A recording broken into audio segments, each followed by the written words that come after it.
ساس نے نئے کپڑے نہیں دیے، پرانا سوٹ پہن لیا۔ السلام علیکم دوستو، کیا آپ نے کبھی سوچا ہے کہ ایک پرانا سوٹ کسی کی زندگی کیسے بدل سکتا ہے؟ آج میں آپ کے ساتھ ایک ایسی دل کو چھو لینے والی سچی کہانی شیئر کرنے جا رہا ہوں۔ ایک بہو کو اس کی ساس نے نند کی شادی پر نئے کپڑے نہیں دیے۔ مجبوری میں اس نے نند کا ایک پرانا سوٹ پہن لیا۔ شادی میں ایک امیر عورت اسے دیکھ کر رونے لگی اور اس کا دامن پکڑ لیا۔ کہنے لگی، یہ سوٹ تو میں نے اپنی اس بیٹی کو دیا تھا جو 10 سال پہلے اغوا ہو گئی تھی۔ پھر جو سچائی سامنے آئی، سب کے ہوش اڑ گئے۔ یہ کہانی آپ کو رلا دے گی اور زندگی کا ایک اہم سبق سکھائے گی، تو ویڈیو کو آخر تک دیکھیں، لائک کریں اور شیئر ضرور کریں۔ چلیں شروع کرتے ہیں۔ میرا نام رابعہ تھا اور میں لاہور شہر کے ایک متوسط طبقے کے خاندان میں شادی شدہ تھی۔ میرے شوہر کا نام عرفان تھا اور وہ ایک چھوٹی سی کمپنی میں اکاؤنٹنٹ تھے۔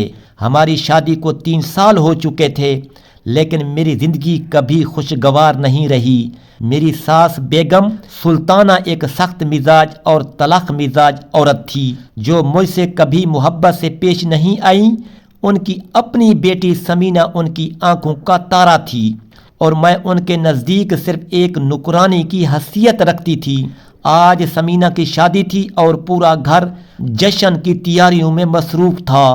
گھر کے وسیع و عریض صحن میں شہنائیوں کی پرسوز مگر بلند گونج اور ڈھول کی تھاپ نے ایک عجیب سما باندھ رکھا تھا۔ ہر طرف رنگ برنگی برقی کہکہوں اور جھالروں کا سیلاب امنڈ آیا تھا، جس نے رات کی تاریکی کو دن کے اجالے میں بدل دیا تھا۔ مہمانوں کے کہکہے اور باتوں کی آوازیں فضا میں بکھر رہی تھیں، مگر اس تمام تر ہنگامے کے بیچ میرا دل ویران اور اجڑے ہوئے قبرستان کی طرح خاموش اور اداس تھا، کیونکہ آج اس گھر میں میری نند کی رخصتی کا جشن منایا جا رہا تھا اور میں گھر کی بڑی بہو ہونے کے باوجود ایک کونے میں اس طرح سہمی ہوئی کھڑی تھی جیسے میرا وجود اس خاندان کے لیے کوئی معنی نہیں رکھتا تھا۔ ایسا لگ رہا تھا جیسے میں کوئی جیتی جاگتی انسان نہیں بلکہ گھر کے فرنیچر کا کوئی پرانا اور غیر ضروری حصہ ہوں۔ گزرے ہوئے کل کا وہ تذلیل امیز منظر میری آنکھوں کے سامنے بار بار کسی فلم کی طرح گھوم رہا تھا۔ جب میں نے ڈرتے ڈرتے اپنی ساس کے کمرے کا دروازہ کھٹکھٹایا تھا اور انتہائی عاجزی اور لجاجت سے ان سے درخواست کی تھی کہ کل سمینہ کی شادی کا بڑا اور اہم ترین دن ہے اور تمام خاندان اور برادری کی عورتیں نئے اور قیمتی رزق پرک ملبوسات پہن کر آئیں گی، تو کیا مجھے بھی کوئی ایک نیا اور سادہ سا جوڑا مل سکتا ہے تاکہ میں لوگوں کی طنزیہ نظروں سے بچ سکوں اور اس گھر کی عزت رکھ سکوں؟ مگر میری ساس جو اس وقت اپنی لاڈلی بیٹلی کے جہیز کے سوٹ گننے اور زیورات کو چمکانے میں مصروف تھی، میری بات سنتے ہی غضبناک اور شعلہ بار نگاہوں سے مجھے دیکھا۔ ان کی آنکھوں میں میرے لیے نفرت اور حقارت کا ایسا سمندر معجزہ تھا جس نے مجھے لرزا کر رکھ دیا۔ انہوں نے حقارت سے منہ موڑتے ہوئے انتہائی طلاق لہجے میں کہا کہ تیرے لیے میرے پاس پھوٹی کوڑی نہیں ہے اور نہ ہی تو اس قابل ہے کہ تیرے اوپر ہزاروں روپے خرچ کیے جائیں۔ انہوں نے مزید کہا کہ میرے پاس اتنے اخراجات ہیں، مہمانوں کے کھانے اور بیٹی کے جہیز نے میری کمر توڑ دی ہے اور تجھے اپنے نئے کپڑوں اور بناؤ سنگھار کی پڑی ہے۔ اگر تجھے اتنا ہی شوق ہے تو جا اور اسٹور روم میں پڑے پرانے صندوق میں سے اپنی نند کا کوئی بھی پرانا اترن نکال کر پہن لے۔ خبردار جو دوبارہ مجھ سے نئے کپڑوں کا تقاضا کیا ورنہ میں تیرا جینا حرام کر دوں گی۔ یہ الفاظ میرے دل پر کسی زہر آلود خنجر کی طرح لگے تھے اور میں آنکھوں میں آنسو لیے وہاں سے واپس آ گئی تھی۔ میرے دل میں آیا کہ چیخ چیخ کر روؤں، مگر میں اپنی بے بسی پر خاموش رہی، کیونکہ میں جانتی تھی کہ میرے آنسوں کی اس گھر میں کوئی قیمت نہیں ہے۔ سارا دن میں نے گھر کے ملازموں کی طرح کام کیا، دیگوں کا انتظام دیکھا، مہمانوں کی خاطر مدارت کی، صفائیاں کی، مگر کسی نے مجھ سے یہ تک نہ پوچھا کہ میں نے کچھ کھایا بھی ہے یا نہیں۔ میرا شوہر عرفان بھی اپنی ماں اور بہن کی خوشیوں میں اتنا مگن تھا کہ اسے میری پرواہ کرنے کی فرصت نہیں تھی۔ اب شام ڈھلے میرے پاس اس کے سوا کوئی چارہ نہیں تھا کہ میں چھت پر بنے اس گٹھن زدہ اسٹور روم میں جاتی اور وہاں پڑے اس پرانے اور گرد آلود لوہے کے صندوق کو کھولتی جس میں میری نند کے پرانے اور فیشن سے آؤٹ ہو چکے کپڑے پڑے تھے۔ میں نے دل محسوس کردہ بھاری زنگ آلود صندوق کھولا تو اس میں سے نیتھلین کی گولیوں اور پرانے کپڑوں کی ایک عجیب سی سیرن زدہ بو کا ببکا اٹھا جس نے میرا دم گھٹ دیا اور مجھے کھانسی آنے لگی۔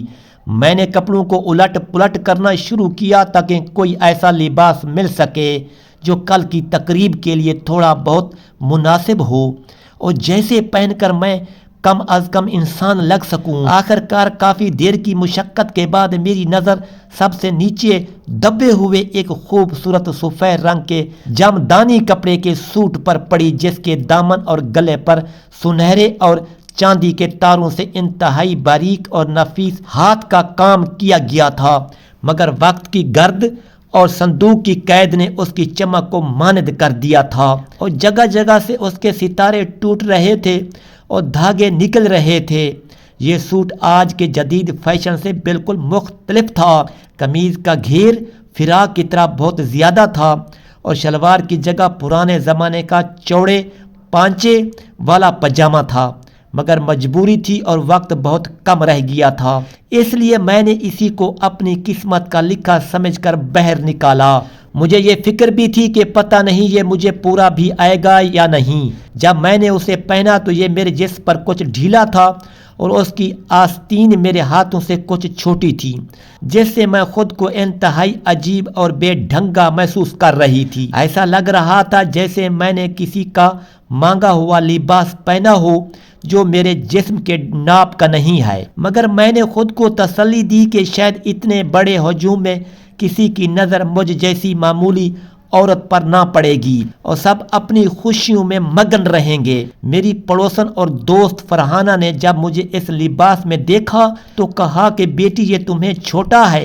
وہ میرے حالات سے واقف تھی اور جانتی تھی کہ ساس نے نئے کپڑے نہیں لے دیے تھے۔ فرحانہ کو مجھ پر ترس آ گیا، کہنے لگی کہ یہ مجھے اتار کر دو، میں تمہیں اس کی سلائی ٹھیک کر کے دے دیتی ہوں۔ وہ اسے میری ساس سے چھپا کر لے گئی اور شام کو واپس لے کر آ گئی۔ دوسرے دن جب میں نے اسے پہنا تو وہ مجھ پر فٹ آ گیا۔ میں نے جلدی سے اپنا چہرہ دھویا اور کچھ ہلکا پھلکا اور بچہ کچا بناؤ سنگار کیا۔ آئینے میں دیکھا تو پرانا سوٹ ہونے کے باوجود میں کسی طرح قابل دیکھ لگ رہی تھی۔ میں نے اپنے سر پر دوپٹہ سنبھالا اور نیچے ہال میں آ گئی جہاں مہمان جمع ہونا شروع ہو چکے تھے۔ شادی کی تقریب شروع ہوئی اور میں ایک کونے میں خاموشی سے کھڑی تھی۔ میری ساس اور میری نند کی سہیلیاں مجھے دیکھ کر آپس میں سرگوشیاں کر رہی تھی اور ہنس رہی تھی۔ میں جانتی تھی کہ وہ میرے پرانے لباس کا مذاق اڑا رہی ہیں، لیکن میں نے خاموشی سے سب کچھ برداشت کیا۔ اچانک میں نے محسوس کیا کہ کوئی مجھے مسلسل گھور رہا ہے۔ میں نے مڑ کر دیکھا تو ایک امیر اور بااثر نظر آنے والی خاتون میری طرف بہت غور سے دیکھ رہی تھی۔ ان کے چہرے پر حیرت اور اضطراب کے آثار تھے۔ وہ ایک بہت قیمتی شال اوڑھے ہوئے تھی اور ان کے ساتھ ایک نوجوان لڑکی تھی جو شاید ان کی بیٹی تھی۔ وہ خاتون مجھے اتنی توجہ سے دیکھ رہی تھی کہ میں بے چین ہو گئی۔ مجھے لگا کہ شاید میرے پرانے لباس کی وجہ سے وہ مجھ پر حیران ہے۔ میں نے نظریں جھکا لیں اور ایک طرف ہٹ گئی، لیکن کچھ دیر بعد اچانک وہ خاتون میری طرف تیزی سے چل کر آئیں۔ ان کی آنکھوں میں آنسو تھے اور وہ بہت گھبرائی ہوئی لگ رہی تھی۔ انہوں نے میرا دامن پکڑ لیا اور رونے لگی۔ میں نے جب اس عورت کو اپنا دامن پکڑ کر روتے ہوئے دیکھا تو میں سخت گھبرا گئی۔ میرے ارد گرد کھڑے لوگ بھی حیران ہو کر ہمیں دیکھنے لگے۔ وہ خاتون رو رہی تھی، بار بار میرے سوٹ کو چھو رہی تھی جیسے کسی قیمتی چیز کو چھو رہی ہو۔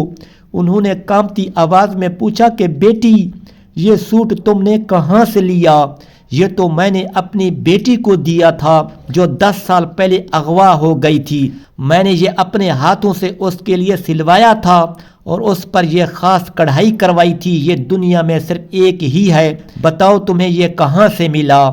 یہ سن کر میں دنگ رہ گئی، میری سانسیں رک گئی اور میرے ہاتھ پاؤں ٹھنڈے ہو گئے۔ میں نے ہکلاتے ہوئے کہا کہ یہ میری نند کا پرانا سوٹ ہے جو انہوں نے اسٹور روم میں رکھا ہوا تھا۔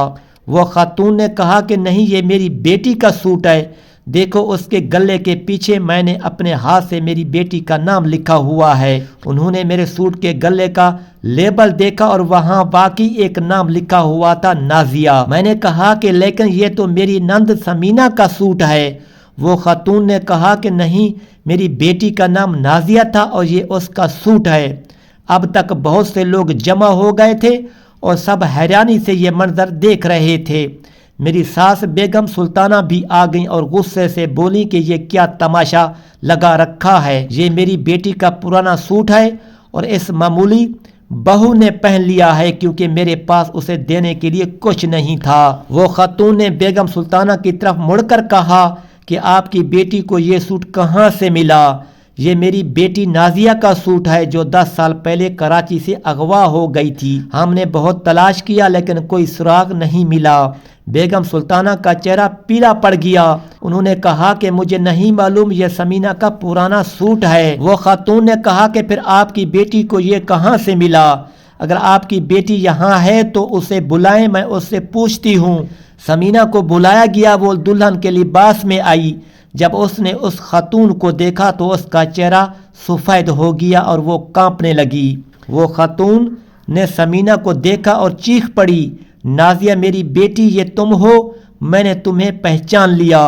سب لوگ حیران رہ گئے۔ سمینہ نے انکار کرنا چاہا لیکن وہ خاتون نے کہا کہ تمہارے بائیں کندھے پر ایک تل ہے اور دائیں ہاتھ کی کلائی پر ایک نشان ہے جو بچپن میں جل جانے سے بنا تھا۔ سمینہ رونے لگی اور بیٹھ گئی۔ وہ خاتون جن کا نام بیگم نفیسہ تھا، سمینہ کا ہاتھ پکڑ کر اور کہا کہ بیٹی، میں تمہاری ماں ہوں، تم 10 سال پہلے کراچی سے گم ہو گئی تھی، ہم نے تمہیں بہت تلاش کیا، بتاؤ کیا ہوا تھا؟ سمینہ نے رو رو کر اپنی کہانی سنائی۔ اس نے بتایا کہ 10 سال پہلے جب وہ صرف 12 سال کی تھی تو کراچی میں اپنے اسکول سے واپس آ رہی تھی کہ کچھ لوگوں نے اسے اغوا کر لیا۔ وہ لوگ اسے لاہور لے آئے اور پھر بیچ دیا۔ بیگم سلطانہ اور ان کے شوہر جو بچے نہیں تھے، انہوں نے نازیہ کو ایک عورت سے خریدا تھا جس نے بچوں کی اسمگلنگ کا کام کیا تھا۔ انہوں نے نازیہ کا نام بدل کر سمینہ رکھ دیا اور اسے اپنی بیٹی بنا کر پالا۔ بیگم سلطانہ نے نازیہ سے کہا تھا کہ اگر تم نے کبھی کسی کو سچ بتایا تو وہ تمہیں مار ڈالیں گے۔ نازیہ نے ڈر کر خاموشی اختیار کی اور سالوں تک اپنے اصل والدین کو یاد کرتی رہی لیکن کچھ نہ کہہ سکی۔ آہستہ آہستہ وقت گزرتا گیا اور نازیہ نے اپنے ماضی کو بھلانے کی کوشش کی، لیکن آج جب بیگم نفیسہ نے اسے دیکھا اور پرانے سوٹ کو پہچانا تو سب کچھ کھل گیا۔ پولیس کو بلایا گیا، بیگم سلطانہ اور ان کے شوہر کو گرفتار کر لیا گیا۔ انہوں نے آخرکار اعتراف کر لیا کہ انہوں نے نازیہ کو ایک عورت سے خریدا تھا اور اسے اپنی بیٹی بنا کر رکھا تھا۔ بیگم نفیسہ جو کراچی کی ایک امیر خاتون تھی، اپنی بیٹی کو گلے لگا کر بہت روئیں۔ انہوں نے کہا کہ 10 سال بعد میری بیٹی مجھے مل گئی، میں ہر جگہ تلاش کرتی رہی لیکن کوئی سراغ نہیں ملا۔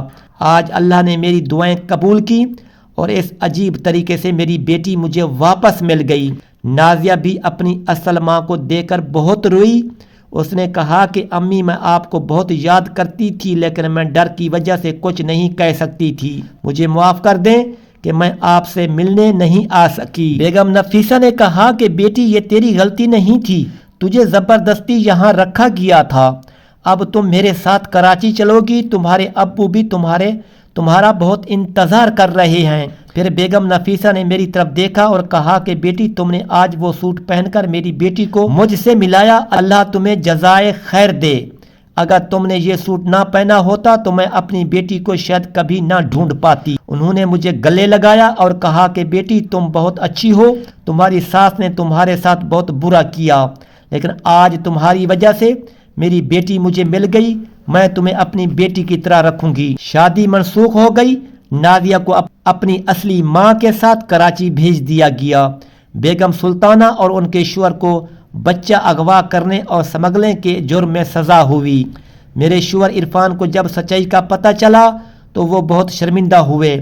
انہوں نے معافی مانگی کہ انہوں نے اپنی ماں کی وجہ سے میرے ساتھ برا سلوک کیا۔ بیگم نفیسہ نے مجھے اپنے ساتھ کراچی بلایا اور کہا کہ بیٹی تم یہاں آ جاؤ، میں تمہاری مدد کروں گی، لیکن میں نے شکریہ کے ساتھ انکار کر دیا اور کہا کہ میں اپنی زندگی خود سنبھال لوں گی۔ آج جب میں پیچھے مڑ کر دیکھتی ہوں تو سمجھ آتا ہے کہ اللہ کی قدرت کتنی عجیب ہے۔ جس پرانے سوٹ کو پہن کر مجھے شرمندہ ہونا پڑا، وہی سوٹ ایک ماں اور بیٹی کو ملانے کا سبب بن گیا۔ یہ کہانی ہمیں سکھاتی ہے کہ ہمیں کبھی بھی کسی کو حقیر نہیں سمجھنا چاہیے۔ اللہ کی مرضی سے چھوٹی چیز بھی بڑا کام کر سکتی ہے۔ الحمدللہ رب العالمین۔ تو دوستو، یہ تھی آج کی دل کو چھو لینے والی کہانی۔ اس کہانی سے ہمیں یہ سبق ملتا ہے کہ اللہ کی قدرت بہت عجیب ہے۔ چھوٹی سے چھوٹی چیز بھی بڑا کام کر سکتی ہے۔ ساس بہو کو اپنی بیٹی سمجھ کر رکھیں، نہ کہ نوکرانی۔ ہر عورت کو عزت اور محبت سے پیش آئیں۔ صبر کا پھل میٹھا ہوتا ہے اور اللہ ہر مظلوم کا ساتھی ہے۔ اگر آپ کو یہ کہانی پسند آئی تو لائک اور شیئر ضرور کریں، چینل کو سبسکرائب کریں اور بیل آئیکن دبا دیں۔ کامنٹ میں بتائیں کہ آپ نے اس کہانی سے کیا سیکھا۔ اللہ حافظ۔